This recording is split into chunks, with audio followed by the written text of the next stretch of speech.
From the dense forest of the Pacific Northwest to the remote corners of the globe, we continue to unravel the enigma of Bigfoot, one clue at a time. Don't miss this gripping expedition into the realm of cryptozoology. Tonight on Newsworthy, two words and two question marks. Hi, this is Ed Locke with USA Mortgage. Buying your first home can be overwhelming, but here are 5 tips to make the process go smoother. Number 1, find a lender, me, Ed Locke, that can answer any questions you might have and help you get pre-approved. There are multiple options available based on your situation. Number 2, work with a real estate agent you can trust. Number 3, don't rush the process. Take your time and know that the process could take some time. Number 4, consider all the costs. Number 5, get a home inspection and review it with your realtor. Keep these tips in mind, budget for yourself, and you'll be that much closer to making your dream of homeownership a reality. So reach out to me at 502-680-0953. NMLS ID 448908, DAS Acquisition Company, LLC, doing business as USA Mortgage, NMLS ID 227262. This is not a commitment to lend. Additional terms and conditions apply. USA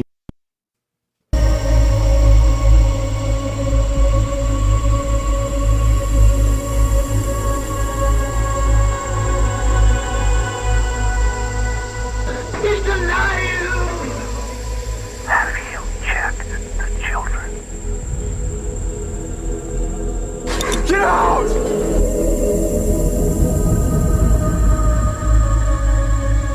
You have scoured the podcast world and finally found us, Newsworthy with Steve and Jerry, where we delve into all things mysterious, macabre, or out of this world, and decide if they are truly newsworthy. Two words and two question marks.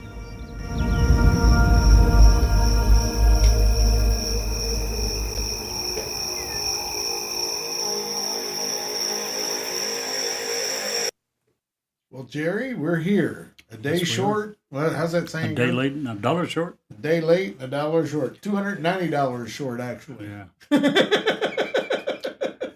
For those that might be in doubt, a bumper sticker I saw yesterday sums it up well. What's that? The bumper sticker said, "Please lower the price of gasoline. My body is not built for OnlyFans." So, yeah, I think it's what you were trying to tell everyone, right? Yeah, well, that and sort of. Yeah, whatever. If that's what you think, sure. No, I was. Man, it's been a weird couple of days. Hasn't it, though? But So we're back. we apologize. This is only the second time in over 2 years now that we had a delayed episode. The last time was I was ate up with freaking cancer and was feeling really shitty. Yep. So this time, much better. Just a technological glitch that we literally worked for hours to get fixed. But to be honest, it doesn't take a lot to throw us off technologically. No, not really. It was part of it was was switched from Libsyn to Riverside FM. And the other part was my computer not cooperating. And yeah, long story short, we're here, but a day late, $1 short. Well, not only that, we had to switch our episode for whatever reason. I kept thinking this was the first week of June. Now, a couple of weeks ago, we sat down and we planned out the next 3 months worth of episodes. We started getting guests for those episodes. Was supposed to have a guest for this episode. Went to Google Drive and planned all of our next 3-month episodes. And like I said, doesn't take a whole lot to throw us off technologically.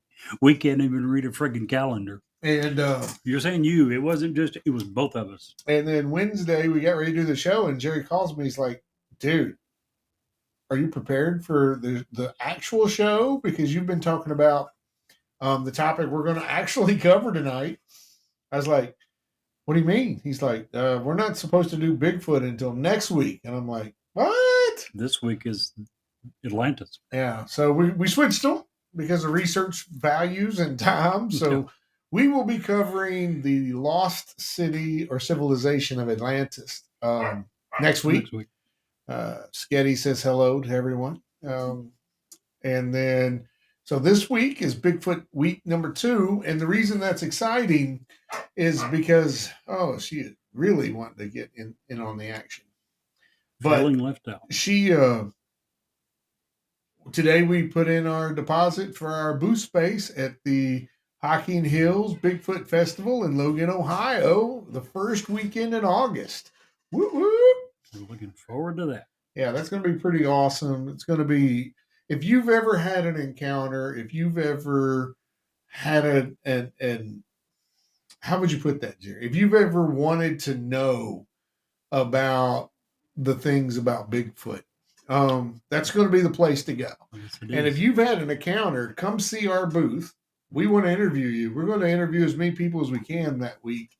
And I was thinking what we could probably do with that, and this is just me spitballing on the air. Probably should keep this for after the air, but we may just have a bonus episode once a week with like a couple of different interviews.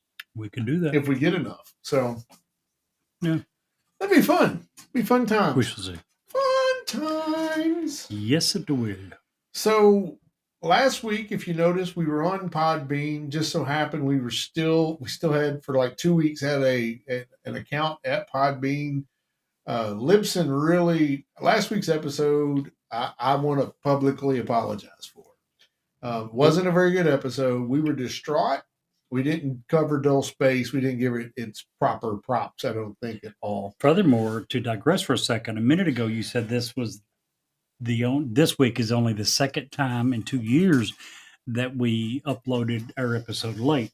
Yeah. That's not exactly true. Well, Last yeah. week it was uploaded, 3 days late? Well, that wasn't our fault. It really was. Oh, okay. Once again, that we're wasn't my fault. That was your technologically fault. How was it my fault? Well, just because you're wearing a blue shirt. We actually recorded the episode Wednesday night like normal. Again, we had logged on to Libsyn and found out that their recording software had been done away with. And there was an email that said effective immediately, you can no longer access the recording software. So we had to go back to Podbean. We did. We recorded the episode and uploaded it to Podbean.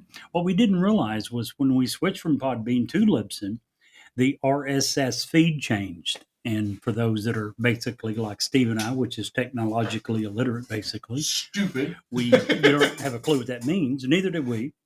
We knew, but we didn't think about it. So we recorded the episode on Podbean, and it went nowhere because that's no longer our correct RSS feed. So, yeah, recorded it on Wednesday. Sunday afternoon, we figured out, hey, no one's got our episode. So Sunday afternoon, we fixed it, and most of you saw the episode come up then. We do apologize, but yeah. Been a rough couple of days, couple of weeks, but I think we've got a new home here now. I think. I can't. I don't know that to be fact, but I really think we have a new home here. We hope. We finally figured out some stuff. It sounds good. It gives us the opportunity at some point to actually do video if we choose to. Jerry has a face for radio, though, so we may not actually do that. Oh, if you could only see the face that I'm looking at and think, and he's saying that about me. Hey, I cut my hair.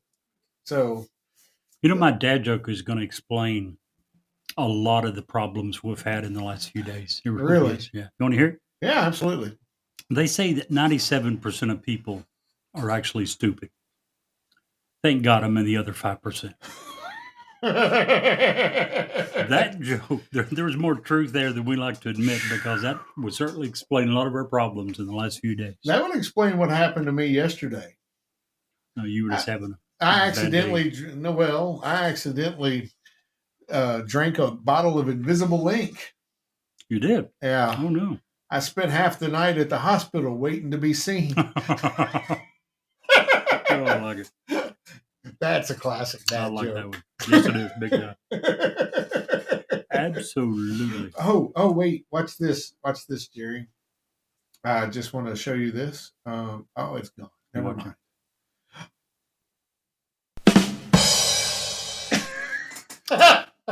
Perfect sound effect. So, 10 minutes in. Let's go ahead and hit the topic tonight. It's a good topic. I'm pretty excited about. We were going to have a couple of different guests for this. One of them has a work obligation. Shame on him. He will be in for Bigfoot Part 3, which is right before we go up to Hiking Hills. It'll be later in the month, next month. And he's just going to come in and talk about our encounter because that was the same. He was involved in the same encounter that I had, unfortunately. Pretty scary stuff. And his brother also had an encounter that he wants to talk about. So that's going to be cool. Pretty stoked by that. But Jerry, when we started doing this, you have a couple of criteria that makes you sway your mind. What are those things? To explain exactly what you meant by that, I'm a huge skeptic of most things. That there's not a logical, scientifically proven answer behind. I'm a big skeptic, and I've always said that there's two things that I need to sway me. At least one of the two, preferably both, and those are very credible sources and are a large number of witnesses that are telling the same story. And I've said that about multiple different events that we've covered. One of the first ones I remembered was when Brett was talking about Phoenix Lights incident. Yep. Huge number of people, thousands of people, and it's hard to imagine that thousands of people would suddenly spontaneously start telling the same story if it was made up, if it was not truthful. Right. So, yeah, those are the two criteria that I have. You're not saying that they would apply to this, are you? I'm absolutely saying that we're going to apply to this. And tonight, we're just going to talk about the United States. We're just going to talk about... In relation to what? In relation to Bigfoot. Bigfoot. I didn't even know if we'd said that yet. Yes.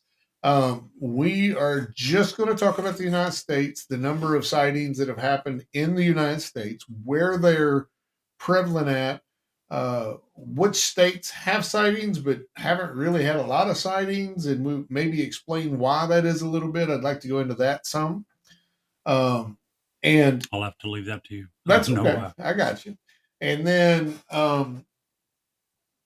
we're going to talk about a few things that have happened in history, or a few things that are kind of scary with this particular topic, because anytime you're talking about a primate or another, so let me back up just a second. There's about 3 mainstream ideas about what Bigfoot is. A giant Pithecatus. I'm butchering that word. I know I am. Basically was a giant ape. We have proof. We have fossilized proof that existed in other continents. There's never been a great ape that lived in the Americas.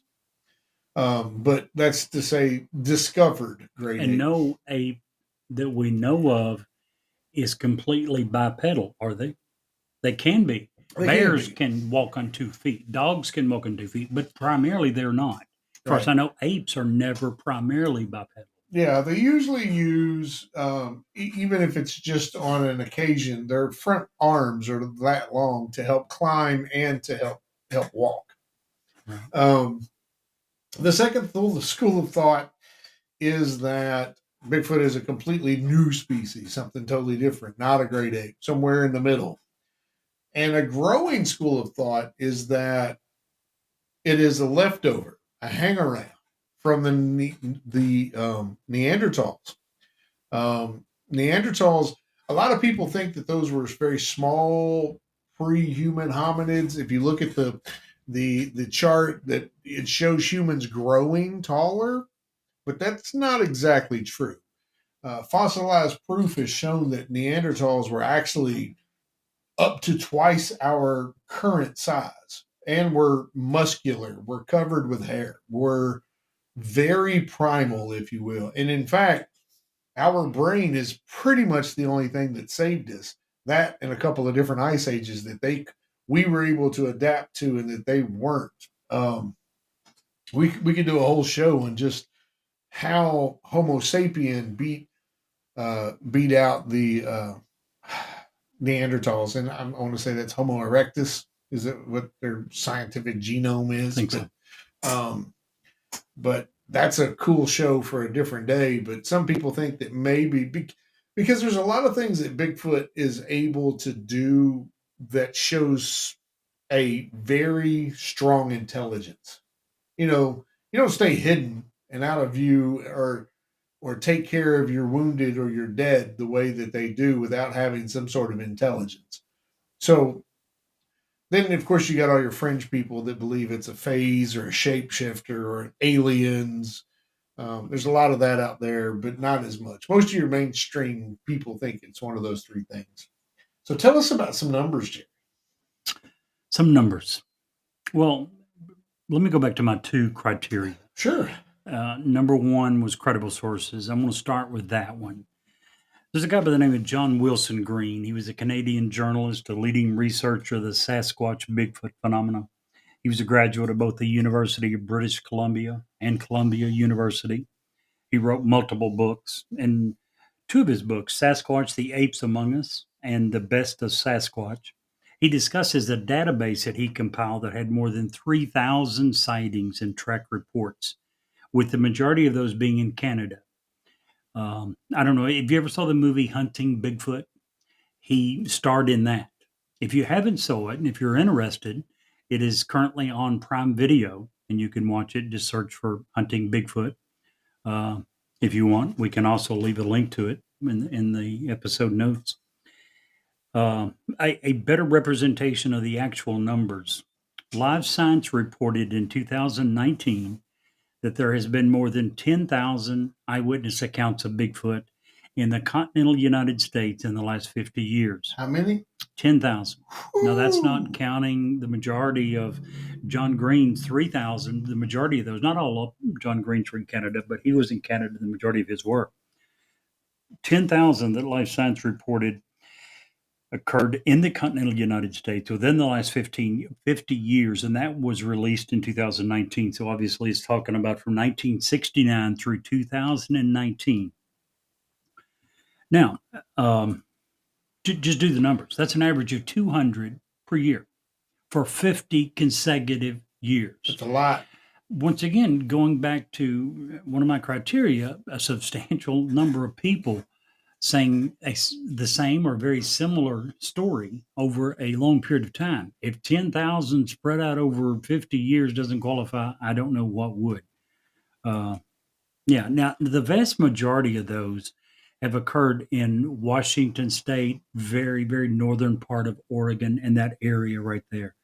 But every single state within the continental United States has reported sightings within that 50-year time period. It might be a good time point for you to mention. You said you were going to talk about, well, here's the map.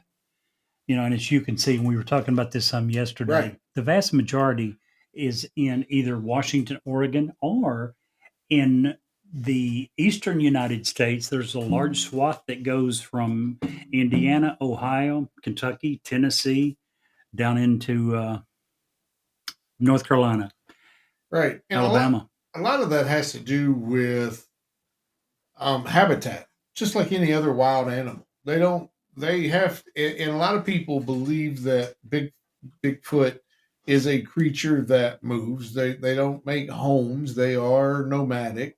They go where the food is. But when you're talking about Washington, Oregon, Northern California, all of Western Canada, as far as that goes, most of Alaska, that is an unexplored or very lightly explored, very dense, very old forest. But not near as much forest as Montana or Idaho. Right. But they don't have the sighting. I think that has to do with elevation. Could also be number of people there to see them. Right. It has to do, in Idaho and Montana, very few people as far as compare that to the number of square miles within the state. Population density. Population density. Absolutely. But you have, in Idaho, the average anywhere in the mountains, the Bitterroots, the Rockies, any of those mountain ranges in Ohio, the average is above 4,000 feet. You get above 4,000 feet, there's not a lot up there. There's not a lot of game. There's not a lot of fresh, unfrozen water. There's not a lot of things that we believe things like to eat and drink. Um, so in those dense, old growth forests, plenty of game, plenty of food. People have known Bigfoot to catch and hunt rabbits, deer, goats, many different, whatever we eat, they eat, basically berries. Um, uh, they are very omnivore-ish, much like bears and humans. And when you get to be that big, you have to be almost. I mean, because food sources are different at different times of the year. Right. And now you switch over to where in the eastern United States where most of those sightings are. The Appalachians, Virginia, Georgia, northern Georgia, North and South Carolina, Kentucky, Pennsylvania. Those are also areas where the population centers are very concentrated, and there's large swaths of area that is lightly and or not very much. I won't say explored. I'd say Not it's much heavily more explored, populated. but it's not heavily populated. Right. And I think that has. If I'm a big beast that doesn't want to be found, that's where I want to hide. Sure. You know what I'm saying? Absolutely. Where I don't have to compete with humans for food. I don't have to compete with humans for safety. Deer during hunting season, and you can ask any deer hunter, knows it's almost like they have a biological clock as to when it's hunting season, and they go to the places that they know the deer hunters aren't going to be. Does that mean deer hunters don't ever get deer? No. But they don't get all the deer, and there's a reason for that. Well, you hear a lot of deer hunters say that a lot of deer hunters will be out in the woods when it's not deer season, trying to figure out where are they. Yeah. Once it's season, where do I want to go? Right. Those same people will tell you, I see deer everywhere until deer season. Then it's like someone rang the bell. I used to go. Our former governor here in Kentucky, Brereton Jones, has a farm over in Woodford County. Mm-hmm. And I used to be able to go to his farm once every 2 weeks, to do a delivery. Got to meet Mr. Jones a couple of times. Great dude. He was very, very down to earth. But his farm is a deer sanctuary. He won't let anybody hunt there. And he often joked with me. He's like, well, you can get up to the house now, but come deer season, you probably won't be able to get up to the house because you won't get through all the deer. Knowing that he knew that those deer were going to be on his farm come deer season, because the deer know that that's a safe space. Amazing, isn't it? It really is. You can ask my buddy Ray. He's probably the most avid hunter that I know. Ray and Easton, and they say the same thing. So, the ones that they get are the ones that are usually heading toward those safer spaces or too far away to get to one of those. So, pretty interesting thought. So tell us some more about what we got going on here. Well, one interesting thing that I found in researching it, believe it or not, Bigfoot has an FBI file. Wow. It was released to the public on June the 5th, 1977. This isn't hearsay. This isn't something I got from some conspiracy theorist website. We will provide a link. This evidence that I'm telling you comes from a FBI.gov website. The file that they released, you can still go to the link and view it. I think there's 22 pages of it. It all started when a guy named Peter Byrne, who was an explorer, an author, a cryptozoologist, and Bigfoot investigator, had requested that the FBI analyze 15 hairs that his crew had found, and they said they were not able to identify them. And they had submitted them to the FBI for investigation and said, actually, they requested permission to submit it, and that was granted, and they submitted it. Now, to be completely fair, the FBI's investigation did determine that all 15 hairs were deer. So it's not like that the FBI investigation said, yes, you've got proof of a, uh, a species that we're not familiar with. I'm not saying that. I am saying that the FBI thought it was important enough and that there was enough evidence out there to do an investigation on on Bigfoot. That blew me away that that the FBI had a file on Bigfoot. Wow. I never Well, heard it that. shouldn't. I mean, we rescued many groups of Bigfoot off of Mount St. Helens before it blew. We covered that story, remember? We did.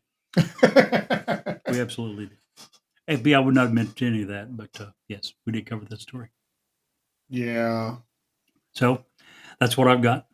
Tell us what you've got for us.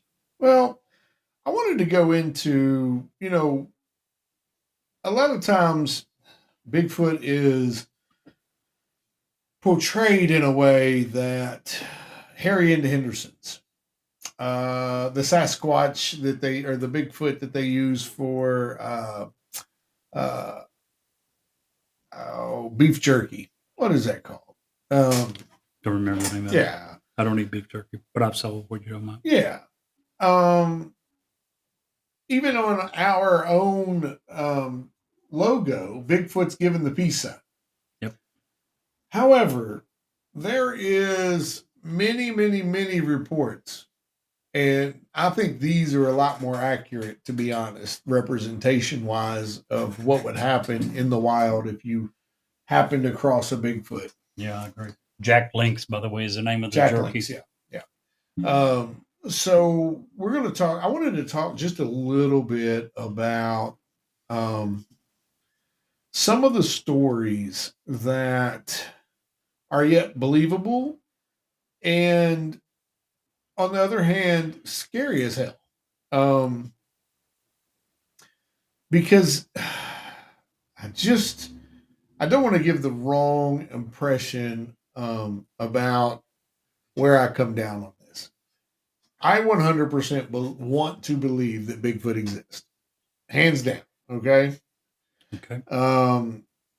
And when you listen to some of the stories and the accounts of when Bigfoot attacks, that's pretty scary. I got to go on an awesome podcast podcast with Wes from Sasquatch Chronicles last year sometime, I think.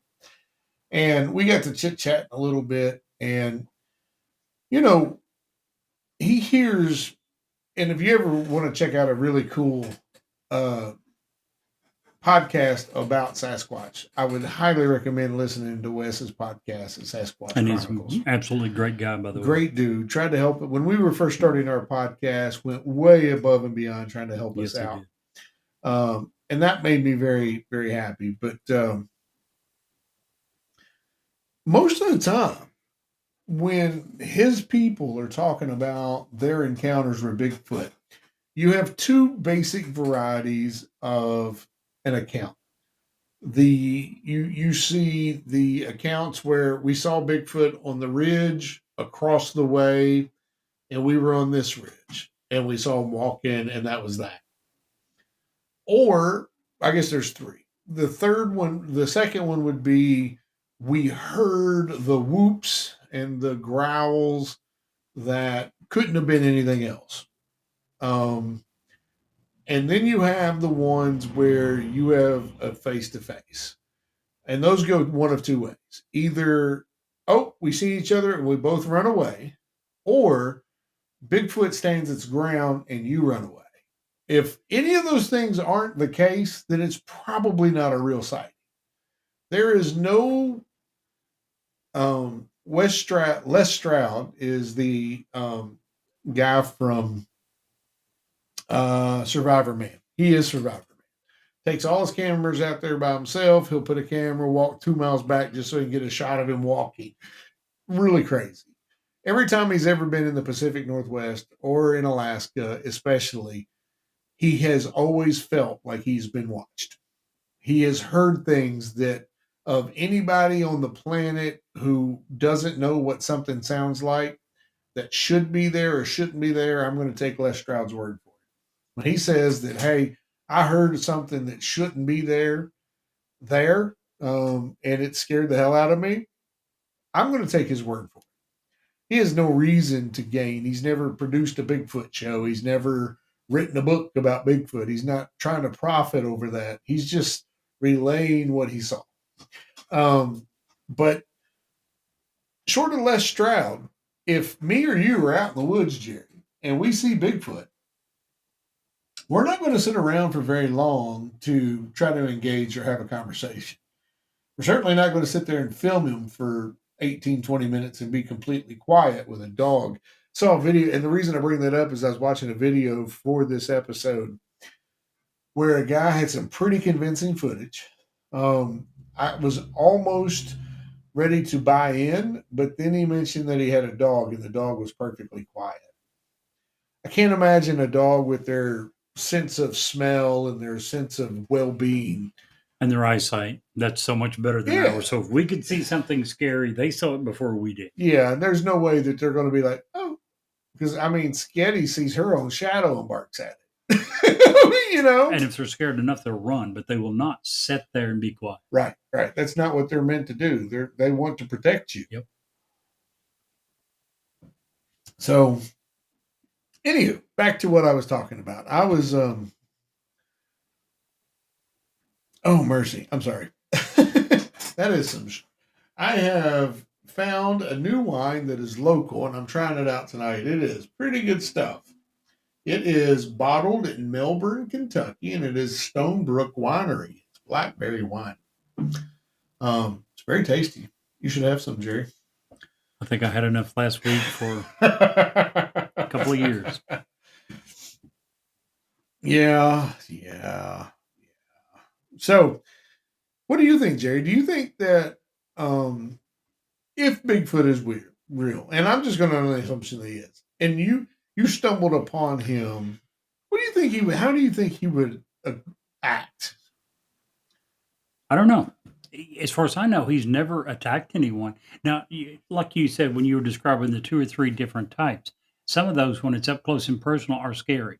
But I've never heard of him, a Bigfoot, hurting people. He's never killed anyone that I've ever heard that was even alleged. It's usually a matter of him trying to get away, him running. I'm sure it would be very scary if it were to happen. If you were to see some big, huge, hairy creature that's obviously capable of tearing you limb from limb, how in the world could that not be very scary? At the same time, I've yet to hear of any allegation that Bigfoot attempted to seriously hurt someone, because if they wanted to, they certainly could. And that's not happening. In between 2018 and 2023 alone, just that 5-year period, 1,180 people have disappeared from and that's just our national park numbers. Never to be seen again. Never to be seen again. Gone. I had no idea it was anywhere near that. Just saying. So it could have eaten 1,180 people. Well, not it. If you believe that there's one, there has to be a sustainable population. There can't just be one. You know what I'm saying? And we're pretty easy prey if sure. We are. I'm a pretty big dude. I'm 5'11", 260. And he's standing at 7 foot, 580. Yeah, 600-700 pounds. Picking up. I'm nothing. 18-inch trees and tossing them like twigs. Right. Yeah. I mean, I'm nothing. I mean, I'm a snack. I am a snack, but you know what I'm saying. Between it just blows me away. And we have bona fide accounts of people being attacked and harassed all night long by something. But not physically. We don't have reports of that. Maybe attempts. People said they thought they were trying to be attacked. If Bigfoot wants to attack you, he will. What's going to stop him? Right? We have no witnesses that have saw that happen, correct? Not exactly. Let me close to it. Yeah, let me pull some stuff up here. I've got some I just want to make sure that we cover all this because I want it to be good. In Georgia, for example, on Blood Mountain, a woman back in December 10th of 2020 encountered a very angry Bigfoot. And I'm just going to highlight this a little bit. Now, this is a report written by Tobias and Emily Whalen, and it was written for the Singular Fortean Society. Okay. According to Strickland, she was out camping with some friends in Blood Mountain, which is up in the northern part of Georgia along the Appalachian Trail. It's on the northeastern side of Georgia. 20 years old at the time. We'll go on the record to say I was not drinking. You know, everybody, that's the first thing. Oh, how much did you drink? We had a bonfire. What's your dealer's name? Yeah, right. As some people know. Had a bonfire and people were pretty mellow. We weren't whooping and hollering. We were mostly hanging around telling stories from the week and whatnot. We heard something over on what would have been my right side toward the denser part of the woods. They were only about 5 miles off the main trail, so we weren't terribly far. It only takes us about half a day to get there. We heard something moving around that was pretty big. Most of us were hunters that were there, so we could pretty much distinguish between squirrels and bear and deer. So we heard something really big. We assumed it was a bear, and like any good red-blooded American, we got our guns. Just to make sure, because you don't shoot unless you can see it, we got our lights and we walked out to see what it was. A lot of the girls were making high-pitched squeaking noises because they were frightened, versus me and the guys who were trying to be big men who went out there and thought it was probably nothing and we'd scare it off. Right there in the tree lines, our light kept catching something big and reflective that was probably 6 feet or so tall.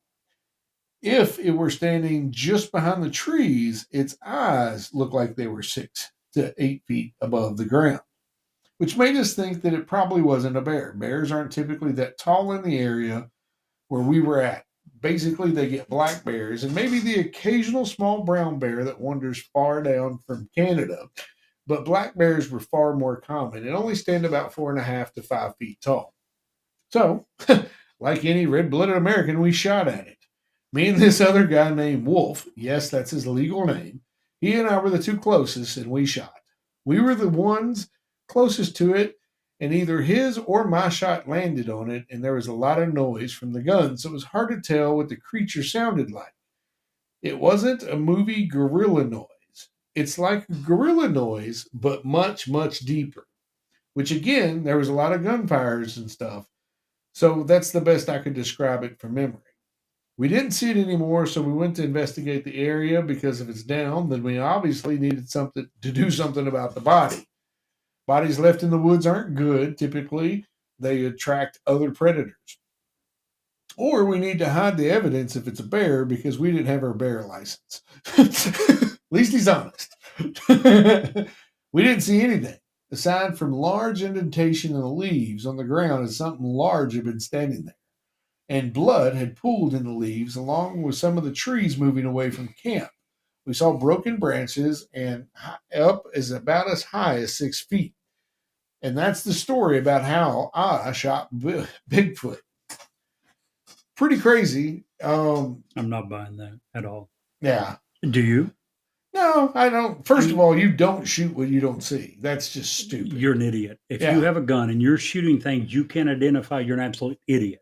Yeah. Number one. Number two, if you think you shot Bigfoot and you go examine the area and you find blood and you don't collect some of it, you're an idiot. Right. You're Not only that, or you can't. I don't. Yes, I agree with what you're saying. You can't turn around and claim you have all this evidence that you shot Bigfoot. But you're, again, like you said, first of all, you go to prison when you start shooting things that are moving in the woods and you can't identify and you don't know what it is. You very likely you just killed another hunter. Right. You don't do that crap. In most states, to be in the woods at particular seasons, you have to wear some sort of orange, or what's the new color they're going to? That vibrant green color. Something that will stand out. Yeah, but not all. That's And the first rule is you don't aim at something you don't aim to kill. Anybody who has any gun safety courses knows this right out of the gate. I had an uncle that passed away several years ago. He lived in rural Kentucky. He lived in Wayne County on the Kentucky-Tennessee border. Where he lived, there was probably no more than 15 homes within a 10-mile radius. He lived out in the boonies. He hunted deer all year long. As he loved to tell the story, he hunted deer all year long, except during deer season, which he said was far too dangerous, too many idiots in the woods. What you're telling reminds me of Isn't that the why he truth? would have said that. That is the truth. Well, I have a few more stories, but I think I want to hold them off a little bit because we're getting close to time for the episode already anyway. One thing that I want to say before we Sure. go off the air. I would love, we got plenty of time for that. You have said many times, and I absolutely agree, that in today's world, with everyone and their brother having a cell phone in their pocket at all times, which obviously means that you have an ability to record, take pictures, record video. In addition to all the trail cams, people's homes that has cameras on the outside, it's only a matter of time. And I'm not going to say 6 months, a year, 5 years. I don't know what the time period is, but if we don't get far better evidence within a relatively short time period, very few people are going to be left believing in Bigfoot, because how long can it hide? Right. To put that in perspective, the very best evidence that we have is still, to this day, the Patterson-Gimlin film from 1967. The video that was shot, what is that, 57 years ago? Yeah. 57 years ago, the footage shot by Patterson and Gimlin is still today the best evidence that scientists have not been able to debunk. They don't say that it, conclusively proves Bigfoot, but so many people have taken a look at that and not been able to say it's fake and we can prove it. So, yeah, I agree with what you've said many times. There's a ton of evidence. There's a ton of people, over 10,000 sightings. There's a tons of stories when you begin to read, as you have. There's a ton of evidence. Somewhere along the line, we're going to need better, more concrete evidence if we're going to continue believing this. Yeah. And, that's the thing. We get these videos, and here's the part that really bothers me. When you have people, and I'm going to call them jackwagons, go out and fake stuff, that doesn't help anything. That might get you a few minutes of fame, but you're very soon going to be debunked because there are very, very big scientific minds trying to discern the truth here. And if you put out something fake, you are going to be debunked. You are going to be labeled a fraud. And then what in the world? You gain literally nothing from that, unfortunately. You don't. And it just really, really, really bothers me that we still have in this time, in this day, so many, AI is another one. They are trying to utilize AI to create these fake videos. So now we don't see the front of Bigfoot, but we get a really clear picture in the back of it. And that really doesn't do anything to further the research. It's I come from the aspect that I really, really want this to be the real deal. I think that do I believe it impossible that Gigantopithecus is roaming around in the woods? No, I don't. For many years, a kangaroo was labeled as a cryptid until it was proven. You know what I'm saying? Absolutely. And we absolutely know that those weird jack things are. Have you ever seen one of those? No, not alive. Dude, they're the most weird creature. Now, I have eaten. Have you really?